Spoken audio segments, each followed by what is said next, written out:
Good afternoon everyone, Joyita's mini ব্লগে আপনাকে স্বাগত জানাই। এটা ছিল আমার বন্ধুর বিদায়ের ভিডিও। ওর বিদায়ের দিনটা সবাই মনটা খুব খারাপ ছিল, আমাদের অনেক ছোটোবেলার বন্ধু। তো সকাল সকাল তাই রেডি ফেডি হয়ে ওর বাড়ি চলে গেছিলাম। আমাদের সেদিন থেকেই নেমন্তন্ন ছিল। তো আজকে দেখতেই পাচ্ছেন ওর মুখে একদম হাসি নেই, যদিও এই দিনটাতে কোনো মেয়ের মুখেই হাসি থাকে না, কারণ এতদিন 24 বছরের নিজের বাড়ি ছেড়ে অন্যের বাড়ি যাওয়া, যে কতটা অন্যের বাড়িতে গিয়ে যে সবটা মানিয়ে নিয়ে থাকা ভীষণ কষ্টকর। তার মধ্যে এখন একটা সোশ্যাল মিডিয়ায় একটা জিনিস শুনতে পাচ্ছি, যেটা হচ্ছে মেয়ের বাড়ির মাকে রূপ দিয়ে বিচার করা হয়। তোমার মাকে দেখতে ভালো হলে তবেই তুমি সমাজে প্রতিষ্ঠিত ভাবে।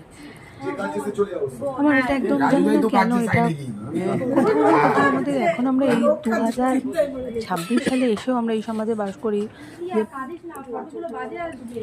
আর একটা মেয়ে আছে কনকাঞ্জলি, এটা তো সবার বাড়িতে যে মায়ের ঋণ নাকি শোধ করে যেতে হবে। যাই হোক, আমিও তো বারণ করে দিয়েছিলাম যে কথাটা বলবি না, যে তোমার ঋণ শোধ করে গেলে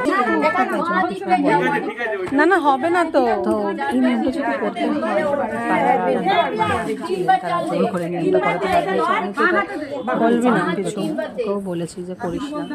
হ্যাঁ, ওদের বাড়ির বউ সন্ধেবেলা যায়, কারণ এটা হচ্ছে বউ সন্ধেবেলা যাবে। যাই হোক, মেয়ে বিদায় হয়ে যাচ্ছে।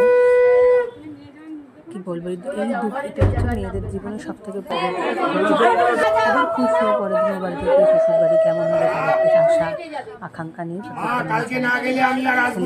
মাকে বলে গেছে, মা